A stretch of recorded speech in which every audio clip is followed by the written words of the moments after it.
nosotros somos el equipo número 6 de la clase de automatización y robótica de la 7M. El equipo está conformado por mi compañero Coutinho Cordero Juan Enrique y su servidor López Guevara Jesús Gabriel.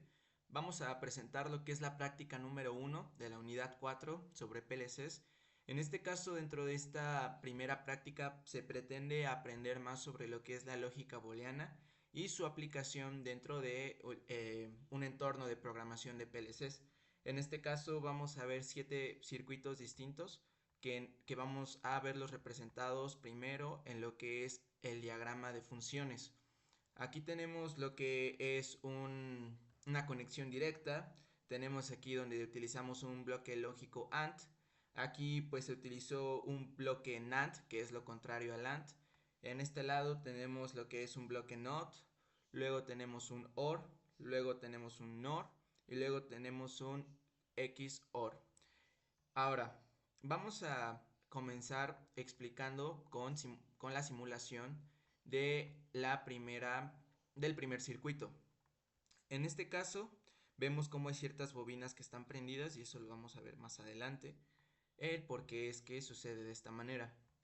Para el primer circuito, que es una conexión directa, vemos que según la lógica booleana, se representa que mientras I1 sea igual a 0, Q1 va a ser igual a 0.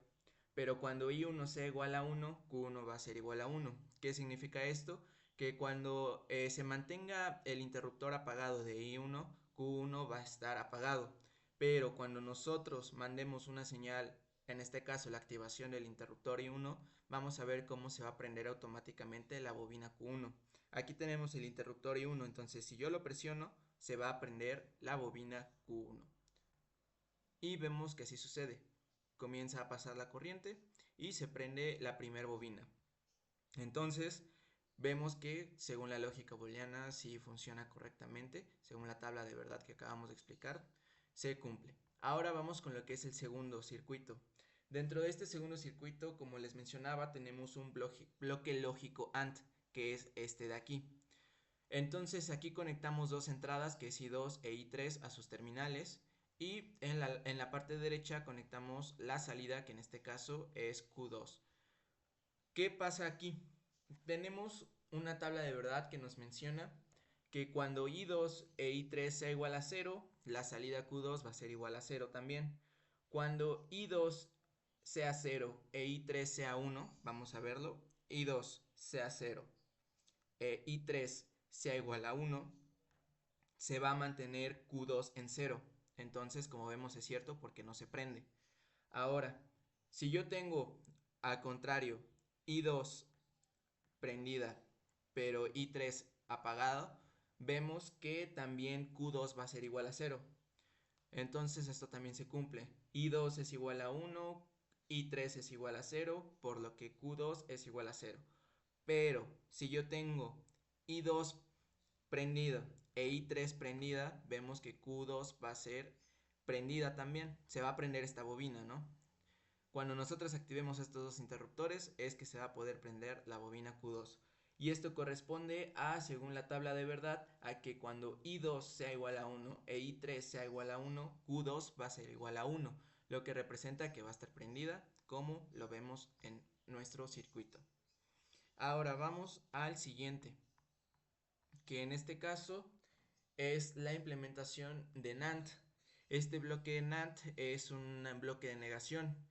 Aquí lo que se pretende que suceda es lo contrario a lo que sucede en el AND. Ahora, ¿cómo se representa esto? Vamos a apagarlos. Tenemos nuestras entradas I4 e I5. Cuando I4 e I5 es igual a 0, tenemos que Q3 va a ser igual a 1. Aquí se cumple porque vemos que Q3 está prendida y estos dos no están apagados, no están activados. Entonces, Q3, nuestra bobina Q3 se mantiene encendida. Cuando nosotros activemos ya sea I4 o I5, se va a seguir manteniendo prendida nuestra bobina Q3. Entonces, cuando I4 sea igual a 0 e I5 sea igual a 1, la bobina Q3 va a seguir siendo igual a 1, se va a mantener prendida. Ahora, al revés, si yo tengo I4 activada vemos que también la bobina Q3 se va a mantener encendida. Pero, según la tabla de verdad, cuando I4 e I5 sea igual a 1, Q3 va a ser igual a 0. Entonces, si activamos nuestros dos interruptores, vemos cómo es que Q3 efectivamente se vuelve 0, se apaga. La bobina Q3 se apaga cuando los dos interruptores están activados, por lo que, según la tabla de verdad y la lógica booleana, se cumple con esta parte. Ahora vamos a pasar al circuito número 4 que tenemos de este lado, donde tenemos la implementación de lo que es un bloque NOT. Aquí lo que sucede es que esta se mantiene encendida hasta que I6 recibe una señal. En este caso, cuando tenemos lo siguiente. Según nuestra tabla de verdad, cuando I6 sea igual a 0, Q1 va a ser igual a 1. Y vemos que aquí se cumple. I6 está desactivado, el interruptor no lo tenemos activado, como vemos aquí en la parte inferior, por lo que nuestra bobina Q4, nuestra salida, se mantiene encendida. Ahora, cuando nosotros presionemos el interruptor de I6, cuando I6 sea igual a 1, Q4 va a ser igual a 0, o sea, va a estar apagada. Vamos a comprobar eso. Cuando nosotros activemos el interruptor I6, Q4 va a ser igual a 0, por lo que va a estar apagado, como se ve si se apagó. Cuando I6 es igual a 0, vemos que Q4 es igual a 1, o sea que se prende. Cuando I6 es igual a 1, Q4 es igual a 0. Entonces se cumple, por lo que funciona bien este circuito número 4. Ahora vamos con el número 5. En el número 5 tenemos lo que es un bloque OR, como se ve aquí. En este caso, ¿qué se pretende que suceda? Que esta salida solo se active cuando al menos una de las dos entradas estén activadas, cuando al menos uno de los dos interruptores esté activado. Ahora, vamos a verlo según nuestra tabla de verdad. En este caso, tenemos nuestros interruptores I7 e I8 conectados a nuestro bloque de lo que es OR.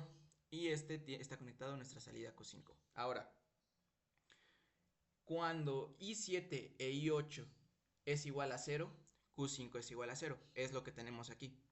Esa es la primera parte de nuestra tabla de verdad y se cumple.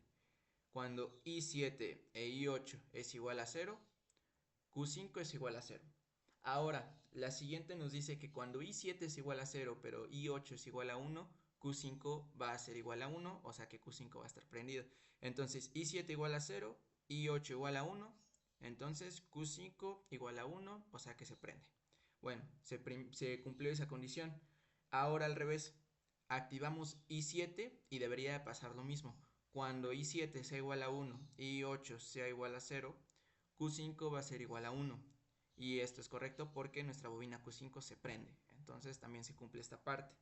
Y como parte final es que cuando tengamos tanto I7 como I8 igual a 1, Q5 va a ser igual a 1. Vamos a ver. I7 igual a 1, I8 igual a 1, Q5 igual a 1. Se cumple, por lo que nuestro quinto circuito también funciona de manera correcta. Ahora vamos al siguiente, donde tenemos ahora un bloque que es el bloque NOR. Esta es una negación en la salida. Como vemos, cuando tienen el puntito representa que es una negación en la salida. ¿Y aquí qué va a pasar? La salida únicamente se activa cuando ambas entradas se encuentran desactivadas. En la anterior vimos que es cuando cualquiera de las dos estuviera prendida, estuviera activada, se iba a prender la bobina. En este caso es cuando todas las entradas estén desactivadas. Como vemos, aquí pues ya se está cumpliendo la primera condición, ¿no? Donde tenemos las dos entradas están desactivadas, nuestros dos interruptores, tanto I9 como I10, están desactivados, por lo que nuestra bobina, nuestra salida Q6 está prendida. Entonces, nuestra tabla de verdad, cuando I9 e I10 es igual a 0, Q6 es igual a 1. Entonces está prendida, se cumple. La segunda es cuando I9 es igual a 0 e I10 es igual a 1, nuestra bobina Q6, nuestra salida, es igual a 0, se apaga y entonces también se cumple. Y ahora al revés, cuando I9 sea igual a 1 e I10 sea igual a 0, nuestra bobina Q6 va a ser igual a 0 y aquí se cumple, también está apagada. Y por último tenemos que cuando I9 e I10 es igual a 1, entonces Q6 es igual a 0. Cuando nuestros dos interruptores están activados, nuestra salida, nuestra bobina Q6 se va a mantener apagada.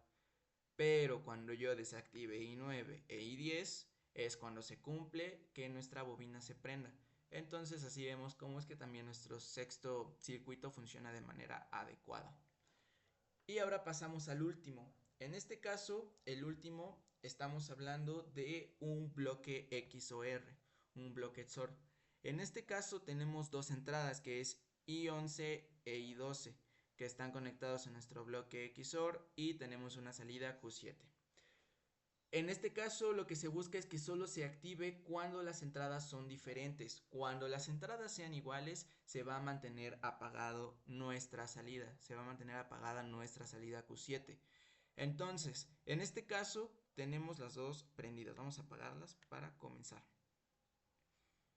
Vamos a ver cómo es que cuando son iguales nuestras salidas, nuestras entradas, nuestra salida se va a mantener apagada.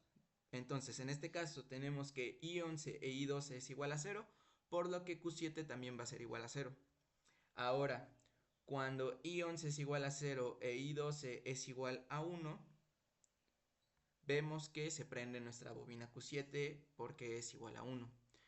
Entonces aquí también se cumple esta condición. Ahora, cuando I11 es igual a 1 e I12 es igual a 0, Q7 va a ser igual a 1. Entonces, tenemos I11 que es igual a 1 y entonces Q7 también es igual a 1 y pues nuestra entrada I12 se mantiene en 0. Y vemos que también se cumple porque se prendió nuestra bobina. Y ahora para finalizar, cuando tengamos de nuevo I11 e I12 encendidos, o sea, igual a 1, cuando estén activados nuestros interruptores, vamos a ver que Q7 va a ser igual a 0.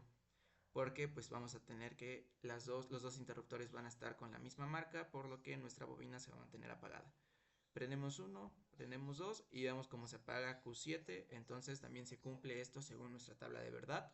Y pues así es como podemos demostrar que funciona la lógica booleana dentro de la programación de PLCs, en este caso con nuestro diagrama de funciones. Y en esta parte tenemos, bueno, vamos a terminar la simulación. Tenemos lo que es el esquema eléctrico, donde se representa exactamente lo mismo.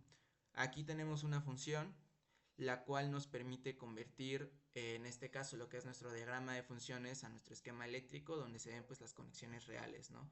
Tenemos las 7 bobinas y en este caso pues se utilizan marcas. Aquí pues tenemos nuestros contactos, que es contacto normalmente abierto, conectado a la bobina Q1 y pues para ejemplificar de manera rápida y no extendernos más, por ejemplo esta es la primera condición que es directa, entonces cuando nosotros presionamos el contacto normalmente abierto I1, vamos a ver cómo se prende nuestra bobina Q1. Es exactamente lo mismo.